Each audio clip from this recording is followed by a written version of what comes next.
out with a few gateway units, one Colossi. Take a peek at the natural here. He takes a break at the gold rocks and not much happening. He sees the factory. He sees the factory, and obviously the factory sees him. Will he kill it? I think he's gonna get this factory. There's definitely no units moving out for Luna to support the poor factory, and he's not stopping in the middle here.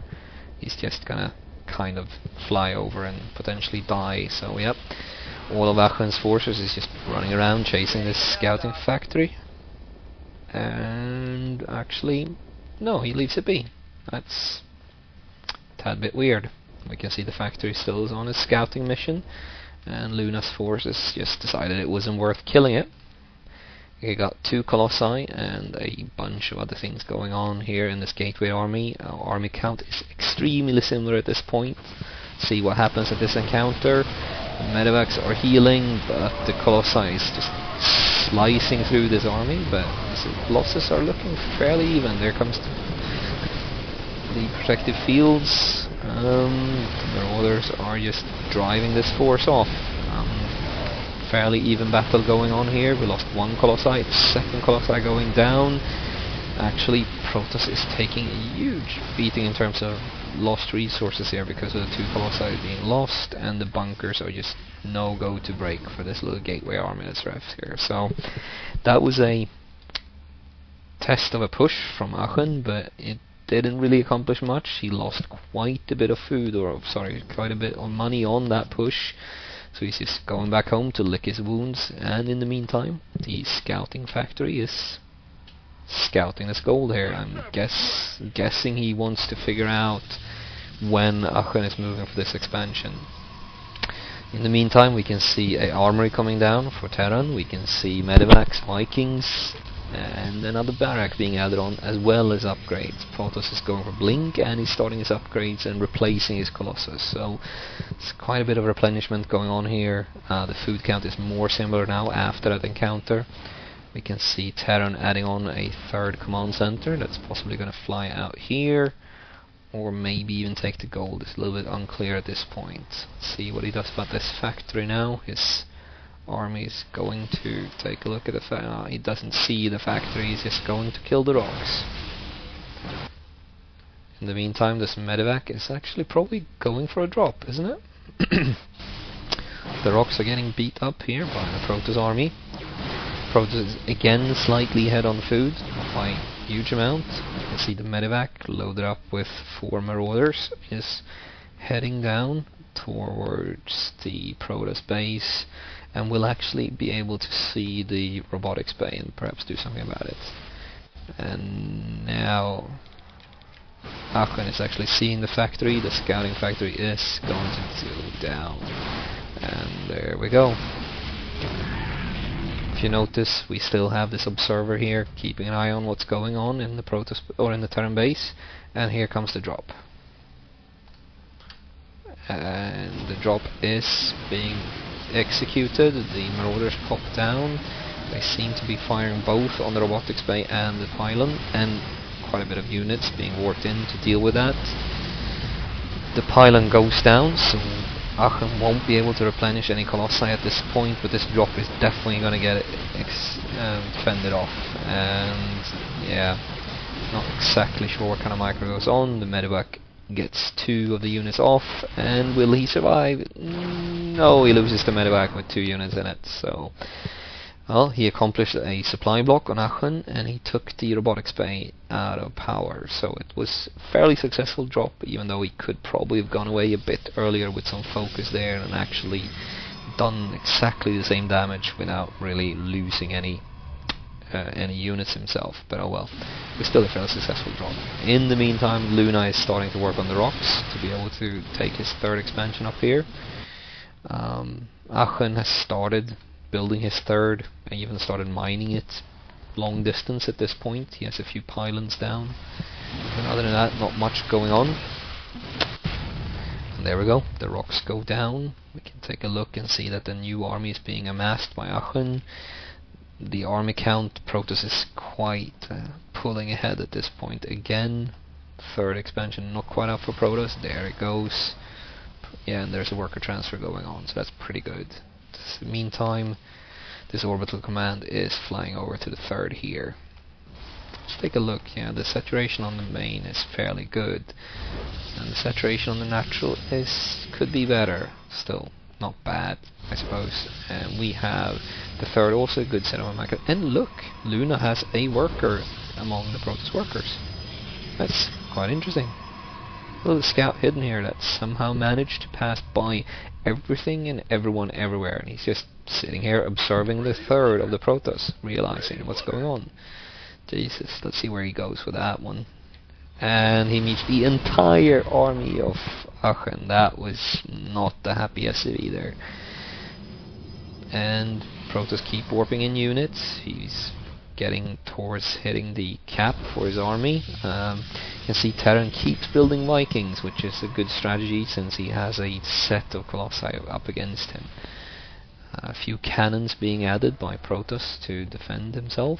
I'm not quite sure where he's adding those. Of course he's adding them to defend his third. He has to keep this place a little bit walled off in case, well, defended, so his army can move out there in time.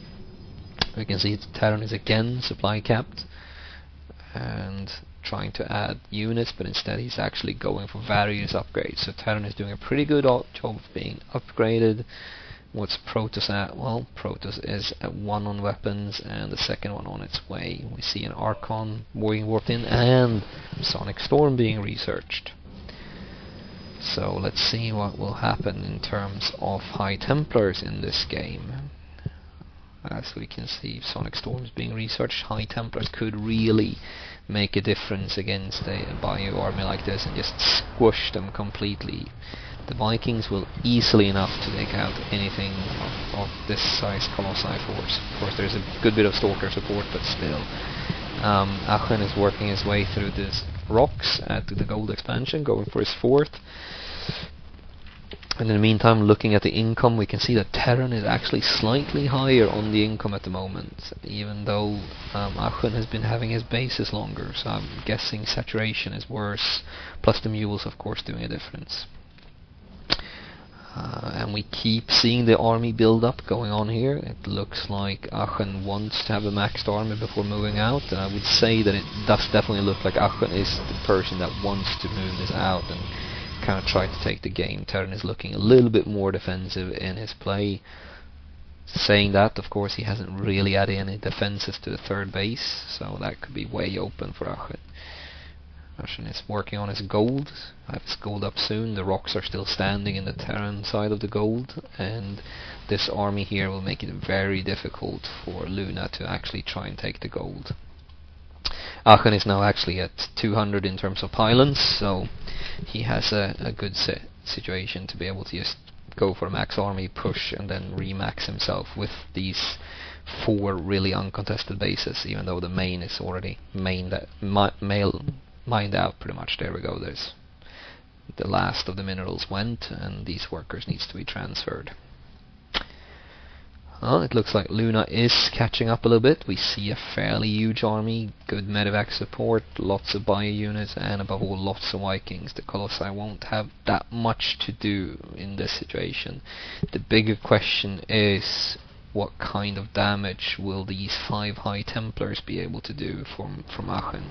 We can see we're almost max. Terran is moving out slightly. Still, by the way, has not seen this observer. It's been sitting here. Okay, now we're looking at pretty much 2 maxed armies, bio plus Vikings versus a gateway army with a few Colossi, and actually at this stage now 8 High Templars. So this will all come down to the High Templar use. Let's take a look at unit lost and see how this moves out. So Terran has split his army up to be able to defend both sides of that little choke there, and he's going for the gold. I don't think he's aware of the fact that Protoss has his gold yet. No, he's not. And Terran is actually moving out, so I guess I called that wrong. Terran is the aggressor. He sees with the scan, and he stims up. And the storms are going down and just eating through this force. Oh my god, look at the unit lost counter. It's just racing up for the Terran, but Protoss is hardly not losing anything. These storms are just ripping through the Terran army. The supply is just dwindling away. He managed to kill off most of the Colossi, so that's pretty good news, but these storms have been very effective. He only lost 2 High Templars. He keeps most of his gateway units, and Terran pretty much lost 100 supply in that encounter versus losing maybe 15 supply, 20 supply for the Protoss, and Protoss is going in for the kill. He doesn't even bother replenishing his army really, he's just going to attack, move in here and kill off Luna's base. Let's see when the GG comes, and there we go. The GG comes, Luna is defeated, and Aachen moves on to the second round of this KNE tournament. And Luna very much says that he really doesn't know how to handle the High Templars, and that is a very correct analysis of this game. We saw a fairly slow build-up, a slight aggression from Protoss, followed up by a huge 2 maxed armies facing off against each other, and the storms of the High Templars just simply eating through the Terran, losing maybe 10-15 units on the Protoss side, losing 100 supplies worth of units on the Terran side, so that at the end a very one-sided battle. So, guys, thank you for tuning in and listening to this cast of one of the first round games from our first Silver Bronze tournament from KNE. Check out KNE-gaming.com for more cast, more news, and most of all more tournaments that we will be running in the future. This is greZoN checking out, over and out.